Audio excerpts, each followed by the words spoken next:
Good morning, everyone. I thought today I would do a tutorial on dollar cost averaging. What is dollar cost averaging?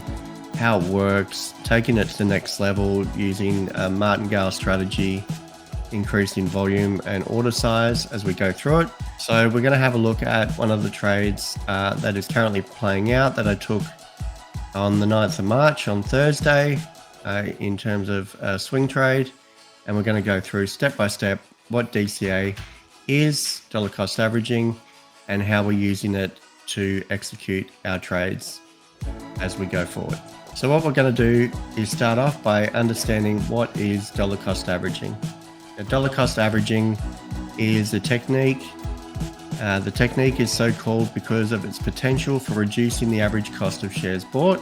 So I'm going to go through and really explain how that works and demonstrate that in a trade I'm currently in.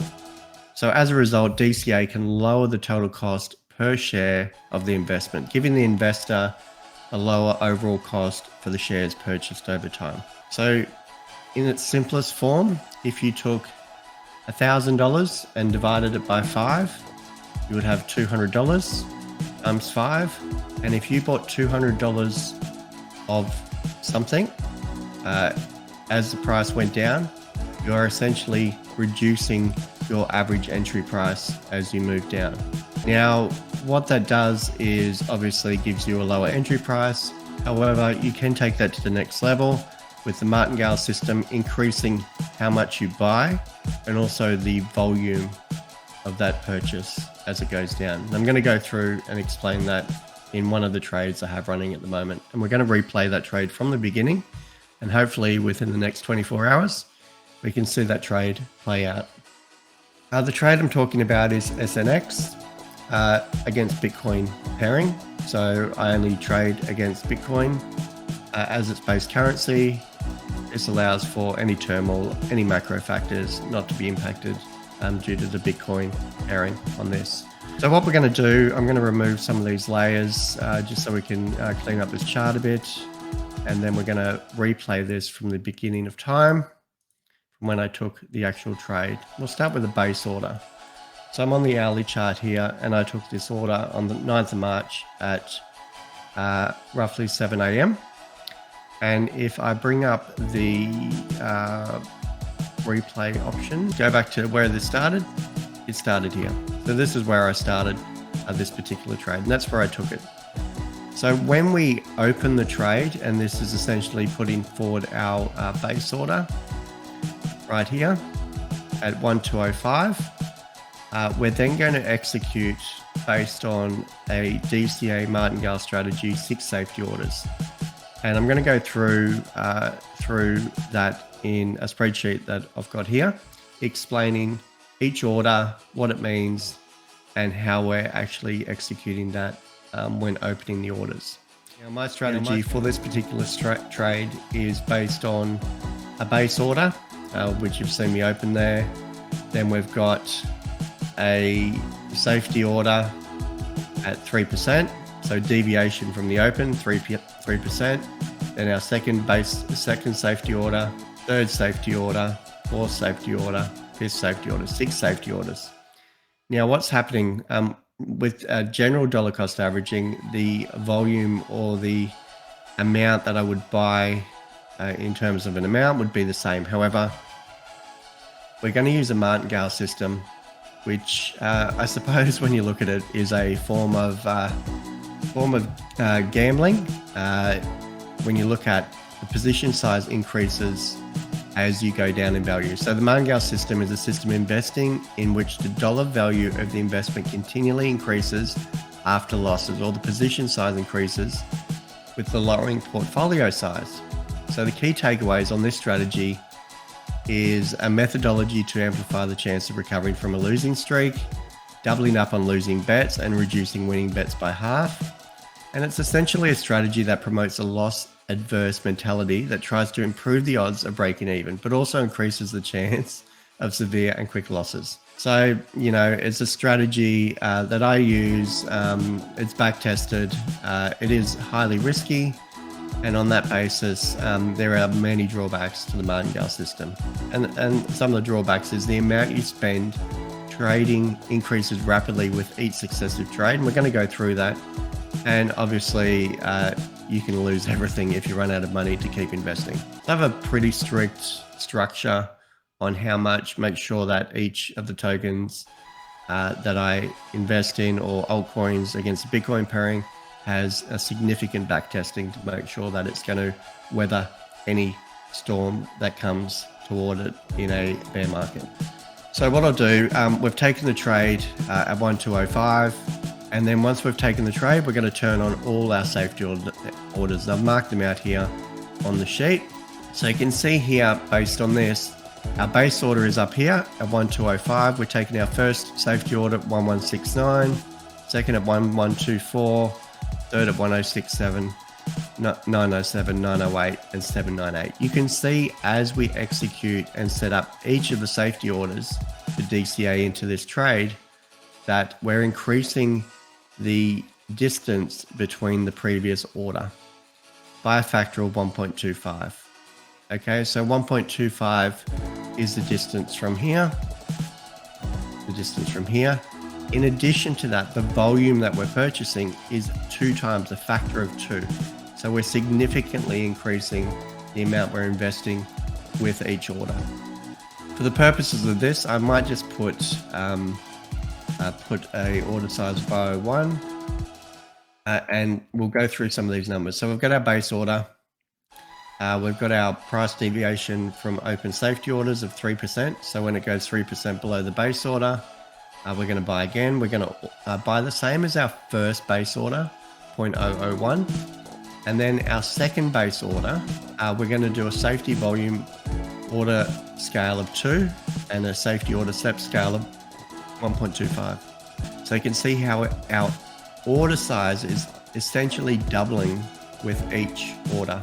So the result of this is we're essentially, if we fill all 6 safety orders, we're looking at 0.064 Bitcoin on this particular trade.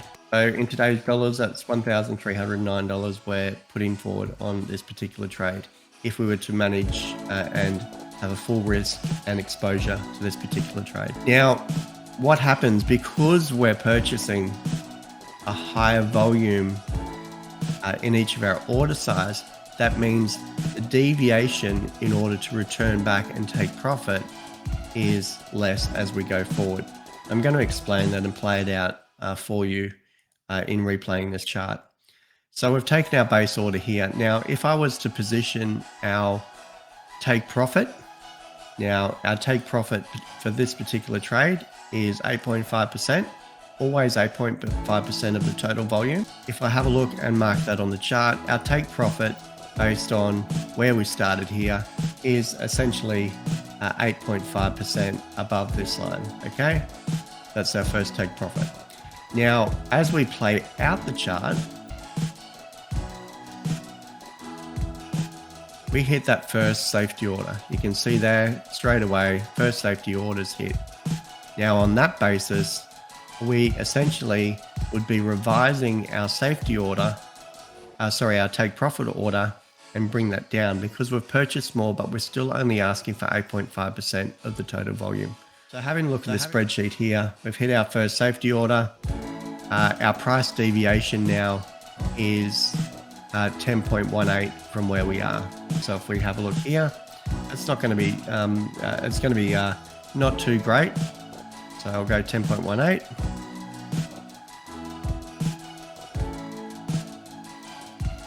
So that's going to bring down this particular line a little bit, okay? Because we've executed that first safety order. Now, I have our safety order, the same order size as our base order, but however, when we hit our second safety order, we're doubling it. And we're increasing the step scale by 1.25. Okay, and you can see that on the chart.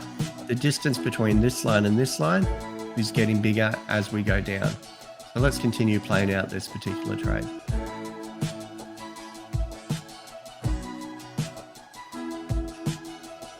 So as we go down,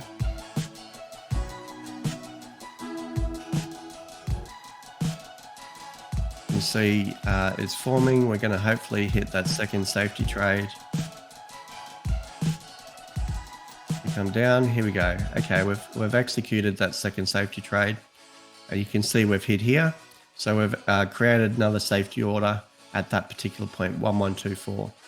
Now let's have a look at where we need to go back to in terms of our second safety trade. We only need to return 11.32% from that current level. So if we have a look here, 11.32% from here, we're about 1250. So we'll bring down our take profit. 1250. So our take profit has come down. So you can see as we've executed that second safety order, we've brought down our take profit and revised that. We'll continue playing out the trade.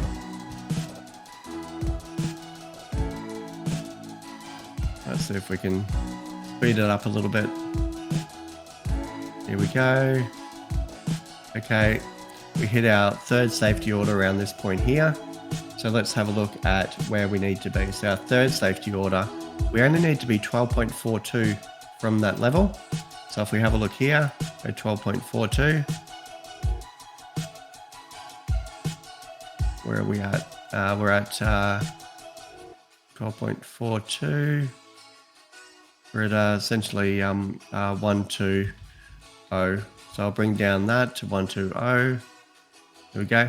Now you can see this is an important inflection point, because what's happened here is as we've come down to that level, our take profit is now below our base order. Okay, and this is looking really good as we go forward. So let's continue playing out the trade. So if we get it down to safety order 4.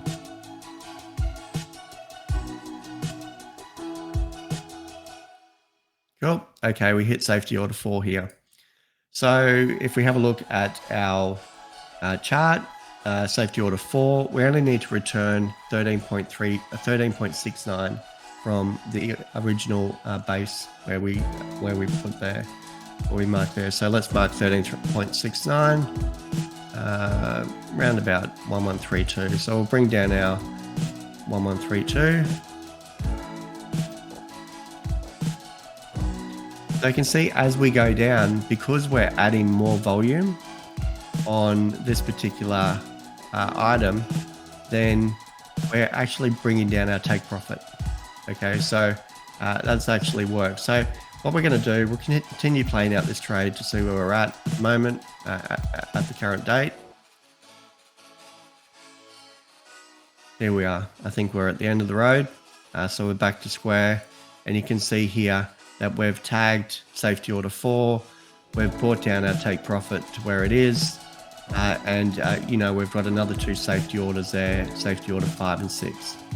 Now what I might do here is I'm going to zoom out and have a look at this particular chart and give some more context for this particular trade. So I'm on the hourly time frame, so I might move back to maybe the 4 hourly, and then we'll zoom out a bit further and have a look. So on the 4 hourly, if we bring that in a bit, we're sort of ranging in this particular range. So there's a very high probability that will come back and retest this level. And the strategy we're using is a QFL strategy. So we've actually purchased SNX as we've broken the base. So, you know, probability says we're going to retest that resistance, the support that has been broken. We're going to retest resistance and play out that trade. So I've got a fair bit of downside availability there. If we have a look at our downside from our base order, we've got a max deviation of roughly 34% going down. So we can handle that. Now, if we move out a bit further, maybe on the daily, this is where we sit, you know. It's a very interesting sort of chart. We've got a fair bit of support around here. There's a very high probability this is going to play out.